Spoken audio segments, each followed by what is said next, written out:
ನಮ್ಮ ಸಮಾಜದಲ್ಲಿ ಅನೇಕ ರೀತಿಯ ಭಿನ್ನ ಸಾಮರ್ಥ್ಯ ಹೊಂದಿರುವಂತಹ ಮಕ್ಕಳು ಇರ್ತಾರೆ. ಆದರೆ ಆ ಮಕ್ಕಳು ಎಲೆಮರೆಕಾಯಿಯಂತೆ ಜೀವನ ಪರ್ಯಂತ ಇರ್ತಾರೆ. ಆದರೆ ಅವರನ್ನು ಗುರುತಿಸಿ ಅವರನ್ನು ಬೆಂಬಲಿಸಿ ಸಪೋರ್ಟ್ ಮಾಡಿ ಬೆಂಬಲಿಸುವಂತಹ ಮನೋಭಾವ ನಮ್ಮಲ್ಲಿ ಕಡಿಮೆ ಇರುವಂಥದ್ದು. ಆದರೆ ನಾವೀಗ ಇರುವಂತಹ ಮೂಡಬಿದ್ರೆಯ ಬೆಳವಾಯಿಯ ಈ ಭಿನ್ನ ಸಾಮರ್ಥ್ಯದ ಮಕ್ಕಳ ಶಾಲೆಯಲ್ಲಿ ಬಾಲಕಿಯೋರ್ವೆ ಅಂದರೆ ವಿದ್ಯಾರ್ಥಿನಿ ದೇಶಕ್ಕೆ ಹೆಮ್ಮೆ ತರುವಂತಹ ಸಾಧನೆ ಅಂದರೆ ಚಿನ್ನ ಗೆದ್ದಂತಹ ಸಾಧನೆಯನ್ನು ಮಾಡಿದ್ದಾರೆ. ಹಾಗಾದರೆ ಆ ಬಾಲಕಿ ಯಾರು, ಯಾವುದರಲ್ಲಿ ಆಕೆ ಚಿನ್ನದ ಪದಕವನ್ನು ಗೆದ್ದಿದ್ದಾಳೆ, ಆಕೆಯನ್ನು ಪರಿಚಯ ಮಾಡುವಂತಹ ವಿಶೇಷ ಕಾರ್ಯಕ್ರಮಕ್ಕೆ ಸ್ವಾಗತ. ನಾನು ಶಂಶೀರ್ ಬುಡೋಳಿ.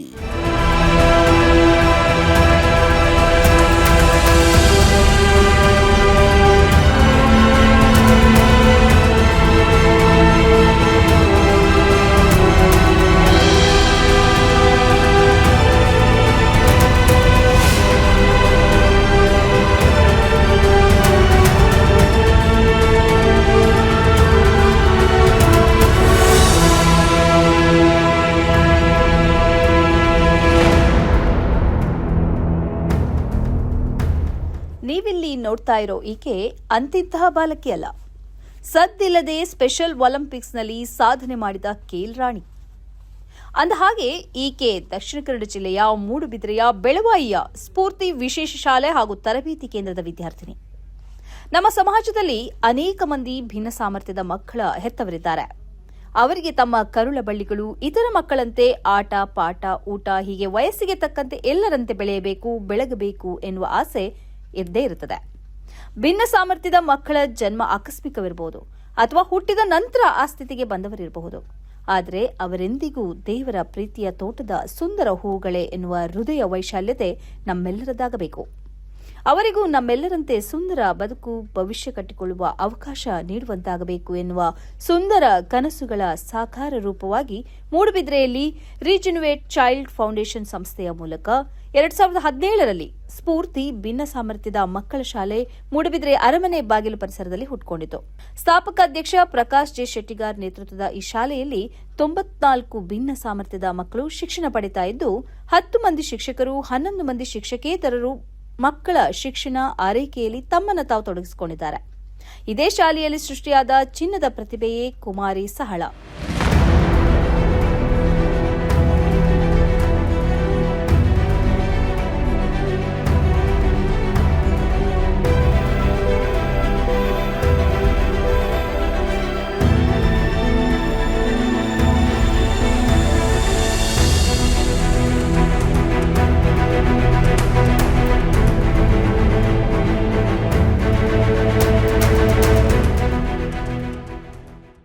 ಹೌದು, ಮೊನ್ನೆ ಹರಿಯಾಣದ ಮಹರ್ಷಿ ದಯಾನಂದ ವಿಶ್ವವಿದ್ಯಾನಿಲಯದಲ್ಲಿ ನಡೆದ ಸ್ಪೆಷಲ್ ಒಲಿಂಪಿಕ್ಸ್ ಭಾರತ್ ರಾಷ್ಟ್ರಮಟ್ಟದ ಕ್ರೀಡಾಕೂಟದಲ್ಲಿ ಸ್ಫೂರ್ತಿ ವಿಶೇಷ ಮಕ್ಕಳ ಶಾಲೆಯ ವಿದ್ಯಾರ್ಥಿನಿ ಸಹಳ 2 ಚಿನ್ನ ಮತ್ತು 1 ಕಂಚಿನ ಪದಕ ಪಡೆದು ದೇಶಕ್ಕೆ ಕೀರ್ತಿ ತಂದಿದ್ದಾಳೆ. ಜೂನಿಯರ್ ವಿಭಾಗದ ಶಾಟ್ ಪುಟ್ ಹಾಗೂ 4x100 ಮೀಟರ್ ಮಿಕ್ಸೆಡ್ ರಿಲೇ ಸ್ಪರ್ಧೆಯಲ್ಲಿ ಪ್ರಥಮ ಸ್ಥಾನಿಯಾಗಿ 2 ಚಿನ್ನದ ಪದಕ ಹಾಗೂ 200 ಮೀಟರ್ ಓಟದಲ್ಲಿ ತೃತೀಯ ಸ್ಥಾನಿಯಾಗಿ ಕಂಚಿನ ಪದಕವನ್ನು ಗೆದ್ದಿದ್ದಾಳೆ. ಜನವರಿ ತಿಂಗಳಿನಲ್ಲಿ ನಡೆದ ರಾಜ್ಯ ಮಟ್ಟದ ಸ್ಪರ್ಧೆಯಲ್ಲಿಯೂ ಸಹಳಾಗೆ 2 ಚಿನ್ನದ ಪದಕ ಬಂದಿತ್ತು. ಈಕೆ ಕುಪ್ಪೆ ಪದವಿನ ಹುಸೈನಬ್ಬ ಮತ್ತು ನಬೀಸ ದಂಪತಿಯ ಪುತ್ರಿ. ಈಕೆಗೆ ದೈಹಿಕ ಶಿಕ್ಷಕಿ ಸುಚಿತ್ರ ತರಬೇತಿ ನೀಡಿದ್ದರು. ಈಕೆಯನ್ನು ನೋಡಿದ್ರೆ ಸಾಮಾನ್ಯಳಂತೆ ಕಾಣಿಸಿದ್ರೂ ಈಕೆಗೆ ಮಾತು ಬರಲ್ಲ, ಕಿವಿ ಅಷ್ಟಾಗಿ ಕೇಳಿಸಲ್ಲ. ಆದರೂ ಸಹಳ ಮೇರು ಪ್ರತಿಭೆ.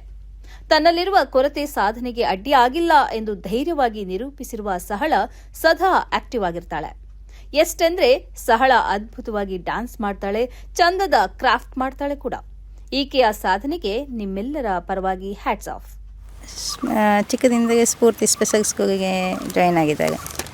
ಮತ್ತದೆ ಇಂಪ್ರೂವ್ಮೆಂಟ್ ಇದ್ದಾಗ ಈಗ ತುಂಬ ಇಂಪ್ರೂವ್ಮೆಂಟ್ ಇದ್ದಾಗ ಮ್ಯಾಚೆಲ್ಲ ತುಂಬ ಫಸ್ಟ್ ವಿನ್ ಆಗ್ತಾ ಇದ್ದಾರೆ. ಅದು ತುಂಬ ಒಂದು ಖುಷಿ ಸಾಧನೆಯನ್ನು ತೋರಿದ್ದು. ಅವಳಿಗೆ ನಾವು ಡೈಲಿ ಮಾರ್ನಿಂಗ್ ಮತ್ತು ಈವ್ನಿಂಗ್ ವರ್ಕೌಟ್ ಕೊಡ್ತಾ ಇದ್ದೇವೆ, ಪ್ರಾಕ್ಟೀಸ್ ಕೊಡ್ತಾ ಇದ್ದೇವೆ. ಸೊ ಅವಳು ಬರೀ ಅಥ್ಲೆಟಿಕ್ಸ್ ಅಂತಲ್ಲ, ಬೇರೆ ಗೇಮ್ಸಲ್ಲಿ ಸಹ ತುಂಬ ಇಂಟ್ರೆಸ್ಟ್ ಇದೆ ಅವಳಿಗೆ. ಹಾಗಾಗಿ ಬೆಳಿಗ್ಗೆ ರನ್ನಿಂಗ್ ಅಂತೂ ಡೈಲಿ ಇದ್ದೇ ಇರುತ್ತೆ. ಸೊ ಹಾಗಾಗಿ ಅಥ್ಲೆಟಿಕ್ಸ್ಗೆ ನಾವು ಇಲ್ಲಿ ಸ್ಟೇಟ್ ಲೆವೆಲ್ ಸೆಲೆಕ್ಷನ್ ಕೊಟ್ಟಾಗ ಅವಳು ಸ್ಟೇಟ್ ಲೆವೆಲಿಂದ ನ್ಯಾಷನಲ್ ಸೆಲೆಕ್ಷನ್ ಆಗಿದ್ಲು. ಅವತ್ತಿಂದ ಸ್ವಲ್ಪ ಹಾರ್ಡ್ ವರ್ಕ್ ಜಾಸ್ತಿ ಸ್ಟಾರ್ಟ್ ಮಾಡಿದ್ವಿ. ಬಿಕಾಸ್ ಯಾವ ಇವೆಂಟ್ ಅಂತ ಪರ್ಟಿಕ್ಯುಲರಾಗಿ ಗೊತ್ತಿತ್ತು.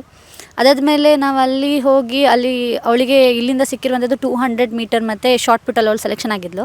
ಅದಾದಮೇಲೆ ರಿಲೇಗೆ ಒಂದು ನಾವು ಆ್ಯಡ್ ಮಾಡಿದ್ದು, ಅದು ಮಿಕ್ಸ್ ರಿಲೇ, ಅಂದರೆ 2 ಬಾಯ್ಸ್ 2 ಗರ್ಲ್ಸ್ ಓಡಲಿಕ್ಕೆ. ಅದರಲ್ಲಿ 200 ಮೀಟರಲ್ಲಿ ಅವಳು ಥರ್ಡ್ ಬಂದಳು.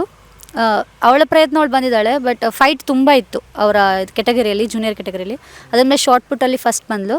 ಅದಾದಮೇಲೆ ರಿಲೇ ಅದು ಫಸ್ಟ್. ಈ ವಿಶೇಷ ಜನ ಮಕ್ಕಳಿದ್ದಾರೆ, ಇವರನ್ನು ನಾನು ನನಗೆ ಯಾವುದು ಅವಕಾಶ ಸಿಗಲಿಲ್ಲ, ಆ ಅವಕಾಶ ನೀವು ಮಕ್ಕಳಿಂದ ಮಾಡಿ ತೋರಿಸ್ಬೇಕು ಅನ್ನೋದು ನಮ್ಮ ಚಾಲೆಂಜ್ ಇತ್ತು. ಅದಕ್ಕಾಗಿ ಸ್ಫೂರ್ತಿ ಅಂತ ಹೆಸರಿಟ್ಟೆ. ಈ ಸರಳ ಹಾಗೆ ಸರಳ ಕೂಡ ಹಾಗೆ, ಅಂದರೆ ಪ್ರಾರಂಭ ನಮ್ಮ ಸಂಸ್ಥೆ ಪ್ರಾರಂಭ ಆದಾಗಿನಿಂದ ಅವಳು ನಮ್ಮ ಸಂಸ್ಥೆಯಲ್ಲಿ ಕಲಿತಾ ಇದ್ದಾಳೆ. ಹಾಗಾಗಿ ಇಲ್ಲಿ ಅವಳಿಗೆ ಎಲ್ಲ ರೀತಿಯ ತರಬೇತಿಗಳು ಸಿಕ್ಕಿದೆ. ಹಾಗಾಗಿ ಸ್ಪೋರ್ಟ್ಸಲ್ಲಿ ಕೂಡ ಹಾಗೆ ಉತ್ತಮ ರೀತಿಯಲ್ಲಿ ಈಗಾಗಲೇ ಇಂಟರ್ ಡಿಸ್ಟಿಕ್ ಇರ್ಬೋದು, ಡಿಸ್ಟಿಕ್ ಲೆವೆಲಲ್ಲಿ ಸುಮಾರು ಪದಕ ಪಡೆದಾಳೆ. ಆದರೆ ಮೊನ್ನೆ ರಾಜ್ಯ ಮಟ್ಟದಲ್ಲಿ ಸ್ಪರ್ಧೆಗಳಂಥ ಸಮಯದಲ್ಲಿ 200 ಮೀಟರ್ ಮತ್ತು ಶಾರ್ಟ್ ಪುಟ್ಟಲ್ಲಿ ಗೋಲ್ಡ್ ಮೆಡಲಾಗಿ ರಾಷ್ಟ್ರಮಟ್ಟಕ್ಕೆ ಆಯ್ಕೆ ಆದಳು. ಹಾಗೆ ಮೊನ್ನೆ ರಾಷ್ಟ್ರಮಟ್ಟದಲ್ಲಿ ಹರಿಯಾಣದ ರೋಹತಕಲ್ಲಿ ನಡೆದ ರಾಷ್ಟ್ರಮಟ್ಟದ ಸ್ಪರ್ಧೆಯಲ್ಲಿ ಶಾರ್ಟ್ ಪುಟ್ಟಲ್ಲಿ ಗೋಲ್ಡ್ ಆಯಿತು. ಹಾಗೆ 200 ಮೀಟರಲ್ಲಿ ಬ್ರಾಸ್ ಸಿಕ್ಕಿದ್ದು. ಹಾಗೆ 104 ಮೀಟರ್ ರಿಲೇಯಲ್ಲಿ ಗೋಲ್ಡ್ ಮೆಡಲ್ ಸಿಕ್ಕಿದ್ದು. ಯಾಕೆಂದರೆ ಭಾಳ ಹುಷಾರಣಿಗೆ ಅವಳಿಗೆ ಒಮ್ಮೆ ಹೇಳಿದ ಅವಳಿಗೆ ಅರ್ಥ ಆಗ್ತದೆ. ಹಾಗೆ ಸ್ಪೋರ್ಟ್ಸ್ ಅಲ್ಲದೆ ಕಲ್ಚರಲ್ ಪ್ರೋಗ್ರಾಮ್ ಹೋದರೆ ಅಷ್ಟೇ ಉತ್ತಮ ನೃತ್ಯಗಾರ್ತಿ ಕೂಡ ಅವಳು. ಹಾಗೆ ಯಾವುದನ್ನು ನಾವು ಹೇಳ್ತೇವೆ ಅದನ್ನು ಭಾಳ ಚಾಚು ತಪ್ಪದೆ ನಮ್ಮ ಶಾಲೆಯಿಂದ ಕೀರ್ತಿ ತರುವಂಥ ಹುಡುಗಿ ಅಂತ ಹೇಳ್ಬೋದು. ಯಾಕಂದರೆ ಅಷ್ಟು ಪರಿಪೂರ್ಣವಾಗಿ ಅವಳಲ್ಲಿ ಮತ್ತೊಂದು ಹುಮ್ಮಸ್ಸಿದೆ, ನಾನು ಕಲಿಬೇಕು, ಯಾವುದು ಹೇಳಿದ್ರೆ ನಾನು ಮಾಡಬೇಕು, ಚಾಲೆಂಜ್. ಯಾವುದನ್ನು ಈಗೊಂದು ನಾವು ಕಲಿಸುವಾಗ ಅವಳಿಗೆ ನೋವಾಯಿತು ಅಥವಾ ಏನು ಗಾಯ ಆದರೆ ಅವಳು ಕೇರ್ ಮಾಡ್ತಿಲ್ಲ, ಇಲ್ಲ ನನಗೆ ಅದು ಮಾಡಬೇಕನ್ನೋ ಹಠ ಇತ್ತು. ಹಾಗಾಗಿ ಇವತ್ತು ಸಾಧನೆ ಮಾಡಲಿಕ್ಕೆ ಅವಳಿಗೆ ಸಾಧ್ಯ ಆಯಿತು. ಟ್ರೈನಪ್ ಕೊಡುವಾಗ ಒಂದು ಅವರಿಗೆ ಬೇಗ ಅರ್ಥ ಆಗಲ್ಲ, ಮತ್ತೊಂದು ಅವರಿಗೆ ನಾನು ಯಾಕೆ ಮಾಡಬೇಕು ಅನ್ನೋದೊಂದು ಕಾನ್ಸೆಪ್ಟ್ ಅವರಿಗೆ ಅರ್ಥ ಆಗಿರಲ್ಲ. ಯಾಕಂದರೆ ಅವರಿಗೆ ನ್ಯಾಷನಲ್ಸ್ ಅನ್ನೋದು ಗೊತ್ತಿಲ್ಲ. ನಾವು ಸ್ಟೇಟಿಗೆ ಕರ್ಕೊಂಡು ಹೋಗ್ತೇವೆ, ಇಲ್ಲೇ ಮಂಗಳೂರು ಸ್ಟೇಡಿಯಂ ಕರ್ಕೊಂಡು ಹೋಗ್ತೇವೆ ಬರ್ತೇವೆ. ಸೊ ಅವಳು ಫಸ್ಟ್ ಟೈಮ್ ಅವಳು ನ್ಯಾಷನಲ್ ಅಟೆಂಡ್ ಆಗ್ತಿರೋದು, ಅಂದರೆ ಅಥ್ಲೆಟಿಕ್ಸಲ್ಲಿ ಫಸ್ಟ್ ಟೈಮ್ ಆಗ್ತಿರೋದು. ಸೊ ಅವಳಿಗೆ ಹಾರ್ಡ್ ವರ್ಕ್ ಕೊಡುವಾಗ ಅವಳಿಗೆ ಸ್ವಲ್ಪ ಕಷ್ಟ ಆಗ್ತಿತ್ತು. ಅದನ್ನು ನೋಡಿ ನಮಗೂ ಬೇಜಾರಾಗ್ತಿತ್ತು. ಸೊ ಅವಳಿಗೆ ತುಂಬ ಪೇಯ್ನ್ ಎಲ್ಲ ಜಾಸ್ತಿ ಬರೋಕೆ, ನಮಗೆ ನಾರ್ಮಲ್ ಅವರಾದರೆ ಸ್ವಲ್ಪ ಅಡ್ಜಸ್ಟ್ ಮಾಡ್ಕೋದು. ಬಟ್ ಅವರಿಗೆ ಅದು ಪೇಯ್ನ್ ಅಂತ ಹೇಳುವಾಗ ಬೇಡ ಅನಿಸುತ್ತೆ ಅಥವಾ ತುಂಬ ಪೇಯ್ನ್ ಆಗುತ್ತೆ. ಆದರೆ ಅವಳು ಹಾಗಿರಲಿಲ್ಲ. ಬಟ್ ಅವಳು ಇವತ್ತು ಪೇಯ್ನ್ ಇದು ಸಹ ನೆಕ್ಸ್ಟ್ ಡೇ ಮಾಡೋಣ ಅಂತ ಒಂದು ಹುಮ್ಮಸ್ಸಲ್ಲಿದ್ಲು. ಸೊ ಅದು ನಮ್ಗೆ ಇನ್ನೂ ಇನ್ಸ್ಪಿರೇಷನ್ ಆಗ್ತಿತ್ತು. ಅವಳಿಗೆ ಪ್ರಾಕ್ಟೀಸ್ ಕೊಡ್ಬೋದು, ಅವಳಲ್ಲಿ ಏನೋ ಅಚೀವ್ ಮಾಡುವಂತಹ ಇದೆ, ಗೋಲ್ ಇದೆ ಅವಳಿಗೊಂದು ಅಂತ. ಇಂಟ್ರೆಸ್ಟ್ ಇದೆ ಏನಾದರೂ ಸ್ಪೋರ್ಟ್ಸಾಗಿ. ಅಂದರೆ ಸ್ಕೂಲಿಗೆ ಬಂದು ಮತ್ತು ಟೀಚರ್ಸ್ ಸ್ವಲ್ಪ ತುಂಬ ಶ್ರಮ ಪಡ್ತಾಯಿದ್ದಾರೆ ಟೀಚರ್. ಹಾಗೆ ಆವಾಗ ನಮ್ಮ ಯಾವಾಗ ಸಾಧನೆಗಿಂತ ಟೀಚರ್ನ ಶ್ರಮ ತುಂಬ ಜೋರಾಗಿದೆ. ಹಾಗೆ ಕ್ರಾಫ್ಟಾಗ ಮಾಡ್ತಾರೆ, ಸ್ಕೂಲಿದ್ದು ಜಾಸ್ತಿ ಇದು ಇಂಟ್ರೆಸ್ಟ್. ದೇವರದೇ ಏನಂತ ಗೊತ್ತಿಲ್ಲ, ಏನಾದರೂ ಒಂದು ಸಾಧನೆ ಮಾಡಿದರೆ ಆಗ್ಬೋದು ಅಷ್ಟೇ. ಅವಳಿಗಿರೋದು ಸ್ವಲ್ಪ ಮೈಲ್ಡಾಗಿ ಇಂಟೆಲೆಕ್ಚುವಲ್ ಡಿಸಬಿಲಿಟಿ ಇದೆ, ಮೈಲ್ಡಾಗಿ. ಅದ್ರ ಜೊತೆ ಸ್ವಲ್ಪ ಹಿಯರಿಂಗ್ ಪ್ರಾಬ್ಲಮ್, ಅಂದರೆ ಪೂರ್ತಿ ಆಗಲ್ಲ, ಸ್ವಲ್ಪ ಹಿಯರಿಂಗ್ ಪ್ರಾಬ್ಲಮ್, ಸ್ವಲ್ಪ ಹೇಳಿದ್ದೆಲ್ಲ ಅರ್ಥ ಆಗ್ತದೆ ಅವಳಿಗೆ. ಸೊ ಮೈಲ್ಡಾಗಿ ಅವಳಿಗೆ ಇಂಟೆಲೆಕ್ಚುವಲ್ ಇದೆ, ಹಿಯರಿಂಗ್ ಪ್ರಾಬ್ಲಮ್ ಇದೆ. ನಾನೀಗ ಇಲ್ಲಿ 8 ಇಯರ್ಸ್ ಆಯಿತು ಟೀಚಿಂಗ್ ಜೊತೆ ಕೋಚಿಂಗ್ ಸಹ. ಇವಳದ್ದು ಅಥ್ಲೆಟಿಕ್ಸ್ ಫಸ್ಟ್, ಅದು ಲಾಸ್ಟ್ ಟೈಮ್ ಅವಳು ಹ್ಯಾಂಡ್ಬಾಲಿಗೆ ಸಹ ಹೋಗಿದ್ಲು. ಸೊ ಅದು ಫಸ್ಟ್, ಅದಾದಮೇಲೆ ಇದು ಸೆಕೆಂಡ್ ರೌಂಡ್. ನೆಕ್ಸ್ಟ್ ಅವಳು ಇಂಡಿಯಾ ಒಂದು ರೆಪ್ರೆಸೆಂಟ್ ಮಾಡಬೇಕು ಅನ್ನೋದು ನಮ್ಮ ಸ್ಕೂಲಿದು ಅಷ್ಟೇ, ನಂದು ಅಷ್ಟೇ, ಇವನ್ ಅವರ ಪೇರೆಂಟ್ ಅವಳದೆಲ್ಲ ಒಂದು ಆಸೆ. ಇನ್ನೊಂದೇನೆಂದರೆ ಕರಕುಶಲ ವಸ್ತುಗಳ ತಯಾರಿಕೆ. ಯಾಕಂದರೆ ನಾಳೆ ಈ ಮಕ್ಕಳು ಇನ್ನೊಬ್ಬರ ಮೇಲೆ ಡಿಪೆಂಡ್ ಆಗಿರಬಾರ್ದು. ಯಾಕಂದರೆ ಸ್ಪೆಷಲ್ ಮಕ್ಕಳಂದರೆ ತಂದೆ ತಾಯಿ ಮೇಲೆ ಡಿಪೆಂಡ್ ಆಗಿರುವಂಥ, ಅದೇ ತಂದೆ ತಾಯಿ ಹೋದ್ಮೇಲೆ ಯಾರು ಇನ್ನೇನು ಅಂತೇಳಿ ಆ ಚಿಂತೆ ಇರಬಾರ್ದು. ಅದಕ್ಕಾಗಿ ಅವರ ಕಾಲ ಮೇಲೆ ಅವ್ರು ನಿಲ್ಲಬೇಕು, ಅವ್ರು ಇನ್ನೊಂದು ಮೇಲೆ ಭಾರ ಆಗಬಾರ್ದು ಅಂತೇಳಿ ಅದಕ್ಕಾಗಿ ಕರಕುಶಲ ವಸ್ತುಗಳ ತಯಾರಿಕೆ ಇರ್ಬೋದು. ಇಲ್ಲಿ ಎಲ್ಲ ಅವರಿಗೆ ಬೇರೆ ಬೇರೆ ರೀತಿಯ ಕರಕುಶಲ ವಸ್ತುಗಳ ತಯಾರಿಕೆ ಕಲಿಸ್ಕೊಡ್ತೇವೆ. ಹಾಗೆ ಕಂಪ್ಯೂಟರ್ ತರಬೇತಿ ಅಂತ ಅಂಬ ಅಂತ ಒಂದು ಬ್ಯಾಂಗ್ಳೂರು ಕಂಪನಿ ಅವರೊಟ್ಟಿಗೆ ಅಡಂಬಡಿಕೆ ಮಾಡಿಕೊಟ್ಟಿದೆ. ಹಾಗೆ ಅವರಿಗೆ ಡಾಟಾ ಎಂಟ್ರಿಯನ್ನು ಕೂಡ ಕಲಿಸಿದೆ. ಯಾಕೆಂದರೆ ಡಾಟಾ ಎಂಟ್ರಿ ಕಲಿತ್ರೆ ಅವರಿಗೆ ಡಾಟಾ ಎಂಟ್ರಿಯಲ್ಲಿ ಮುಂದುವರಿದ ಅವರಿಗೆ ಕೆಲಸ ಮಾಡೋದು ಅವಕಾಶ ಕೂಡ ಅದನ್ನು ಕೂಡ ಕಲಿಸ್ತಾ ಇದ್ದೇವೆ. ಹಾಗೆ ಸ್ಪೋರ್ಟ್ಸಿಗೆ ಹಾಗೂ ಕಲ್ಚರ್ಗೆ ನಾವು ಜಾಸ್ತಿ ಒತ್ತು ಕೊಡ್ತೇವೆ. ಯಾಕಂದರೆ ಈ ಮಕ್ಕಳು ಓದಿ ಬರೆದು ಏನು ಮಾಡಲಿಕ್ಕೆ ಅವ್ರಿಗೆ ಕೆಲಸ ಸಿಗೋದು. ಆದರೆ ಈ ಸ್ಪೋರ್ಟ್ಸಲ್ಲಿ ಇರ್ಬೋದು, ಇದರಲ್ಲೆಲ್ಲ ಹೋದರೆ ಒಂದು ಮಟ್ಟಕ್ಕೆ ಹೋಗಿ ಈಗ ನ್ಯಾಷನಲ್ ಇಂಟರ್ನ್ಯಾಷನಲ್ ಲೆವೆಲಿಗೆ ಹೋದರೆ ಏನಾದರೂ ಒಂದು ಜಾಬ್ ಅವರಿಗೆ ಸಿಕ್ಕಿದ್ರೆ ನಾಳೆ ಅವರ ಜೀವನ ಒಂದು ಸಾರ್ಥಕ ಆಗ್ತದೆ, ಅವರಿಗೆ ಒಂದು ಜೀವನ ನಡೆಸಲಿಕ್ಕೆ ಸಹಾಯ ಆಗ್ತದೆ ಅನ್ನೋ ಉದ್ದೇಶದಿಂದ ಏನು ಅದನ್ನು ನಾನು ನನ್ನ ಲೈಫಲ್ಲಿ ಆದಂಥ ಏನು ನೋವಿದೆ ಅದನ್ನು ಈ ಮಕ್ಕಳ ಮೂಲಕ ಪೂರೈಸಿ, ಅದಕ್ಕಾಗಿ ನಾನು ಇದು ಶಾಲೆ ಕೂಡ ಸ್ಫೂರ್ತಿ ಅಂತ ಹೆಸರಿದ್ದೇನೆ. ನನಗೆ ಆಗದನ್ನು ಈ ಮಕ್ಕಳಿಂದ ಇವತ್ತು ಸಾಧಿಸಿ ತೋರಿಸ್ತಾ ಇದ್ದೇನೆ. ಈ ಸಂಸ್ಥೆ ಇದೆ, ಇಲ್ಲಿ ಈ ಮಕ್ಕಳಿಗೆ 94 ಮಕ್ಕಳಿದ್ದಾರೆ ಇವತ್ತು. ಈ ಮಕ್ಕಳಿಗೆ ಶಿಕ್ಷಣಗಳಿಗೆ 20 ಜನ 18ರಿಂದ 20 ಜನ ಶಿಕ್ಷಕರಿದ್ದಾರೆ. ಅದಲ್ಲದೆ ವಾರದಲ್ಲಿ 2 ದಿನ ಆಳ್ವಾಸ್ ಹಾಸ್ಪಿಟಲಿಂದ ಡಾಕ್ಟರ್ಸ್ ಬರ್ತಾರೆ ಫಿಸಿಯೋಥೆರಪಿಗೆ, ಹಾಗೆ ಸ್ಪೀಚ್ ಥೆರಪಿಗೆ ಮಂಗಳೂರಿಂದ ಬರ್ತಾರೆ. ಹಾಗೆ ಡೈಲಿ ಅವರಿಗೆ ಯೋಗ ತರಬೇತಿ ಇದೆ. ಸರ್ಕಾರದ ಇವರಿಗೆ ಯಾವುದೇ ಅನುದಾನ ಬರಲಿಲ್ಲ, ಬರ್ತದೆ ಭರವಸೆ ಇದೆ. ಆದರೆ ಇಷ್ಟೊತ್ತಿಗೆ 9 ವರ್ಷದಿಂದ ನಾವು ಯಾವುದೇ ಅನುದಾನ ಇಲ್ಲದೆ ಸಂಸ್ಥೆ ನಡೆಸಿದೆ, ಯಾವಾಗ ಬರ್ತದೆ ಗೊತ್ತಿಲ್ಲ. ಅದೇ ನಮ್ಮದು ಆಸೆ, ಈ ಸಂಸ್ಥೆ ಇನ್ನೂ ಉತ್ತಮ ನಡೀಬೇಕು, ಹಾಗೆ ಇನ್ನೂ ಹೆಚ್ಚಿನ ಸಾಧನೆ ಮಾಡಬೇಕು ನಮಗೆ ಸರ್ಕಾರದ ಅನುದಾನ ಬಹಳ ಅಗತ್ಯ, ಹಾಗೆ ದಾನಿಗಳ ಸಹಕಾರ ಮತ್ತು ಕೂಡ ತುಂಬ ಅಗತ್ಯ. ಯಾಕಂದರೆ ಹೆಸರಿಗೆ ತಕ್ಕ ಹಾಗೆ ಸ್ಫೂರ್ತಿದಾಯಕ ಕೆಲಸ ಮಾಡ್ತಾ ಇರುವ ಹಾಗೂ ಭಿನ್ನ ಸಾಮರ್ಥ್ಯದ ಮಕ್ಕಳನ್ನು ಬೆಳೆಸ್ತಾ ಇರುವ ಸ್ಫೂರ್ತಿ ಭಿನ್ನ ಸಾಮರ್ಥ್ಯದ ಮಕ್ಕಳ ಶಾಲೆ ಹಾಗೂ ತರಬೇತಿ ಕೇಂದ್ರ ಎಲ್ಲರಿಗೂ ಮಾದರಿಯಾದಂತಹ ಕೆಲಸ ಮಾಡ್ತಾ ಇದೆ. ಜೊತೆಗೆ ಇಲ್ಲಿನ ವಿದ್ಯಾರ್ಥಿನಿ ಸಹಳ ರಾಷ್ಟ್ರೀಯ ಮಟ್ಟದಲ್ಲಿ ಚಿನ್ನ ಹಾಗೂ ಕಂಚಿನ ಪದಕವನ್ನು ಗೆದ್ದು ದೇಶಕ್ಕೆ ಚಿನ್ನದ ಗರಿಮೆಯನ್ನು ಹಿರಿಮೆಯನ್ನು ತಂದುಕೊಟ್ಟಿದ್ದಾಳೆ.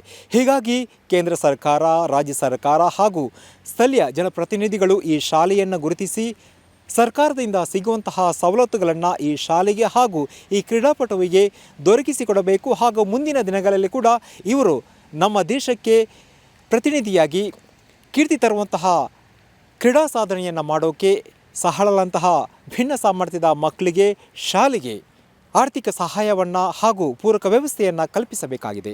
ಇದು ಎಲ್ಲರ ಬೇಡಿಕೆ ಕೂಡ ಹೌದು. ಕ್ಯಾಮರಾ ಪರ್ಸನ್ ಇಬ್ರಾಹಿಂ ಜೊತೆ ಶಂಶೀರ್ ಬುಡೋಲಿ, ಸನ್ಮಾರ್ಗ ನ್ಯೂಸ್, ಮಂಗಳೂರು. ಸ್ನೇಹಿತರೆ, ನಿಮ್ಮ ಅದ್ಭುತ ಬೆಂಬಲದಿಂದ ಸನ್ಮಾರ್ಗ ನ್ಯೂಸ್ ಚಾನೆಲ್ ಈಗ 2 ಲಕ್ಷ ಸಬ್ಸ್ಕ್ರೈಬರ್ಗಳನ್ನು ದಾಟಿದೆ. ಇದು ನಮ್ಮ ಯಶಸ್ಸಲ್ಲ, ಇದು ನಿಮ್ಮ ಯಶಸ್ಸು. ನಮ್ಮ ಮುಂದಿನ ಗುರಿ 4 ಲಕ್ಷ. ಇದು ಕಷ್ಟವಲ್ಲ. ನೀವು ಮಾಡಬೇಕಾದದ್ದು ಸಿಂಪಲ್. ನೀವು ಸನ್ಮಾರ್ಗ ನ್ಯೂಸ್ ಚಾನೆಲ್ ವಿಡಿಯೋವನ್ನ ನಿಮ್ಮ ಸ್ನೇಹಿತರಿಗೆ, ಕುಟುಂಬದವರೊಂದಿಗೆ ಹಂಚಿಕೊಳ್ಳಿ ಮತ್ತು ಅವರಲ್ಲೂ ಸಬ್ಸ್ಕ್ರೈಬ್ ಮಾಡಲು ಹೇಳಿ. ನೀವು ಶಕ್ತಿಯನ್ನು ಕೊಡಿ, ನಾವು ನಿಖರ ಸುದ್ದಿ ಕೊಡ್ತೇವೆ. ಧನ್ಯವಾದಗಳು.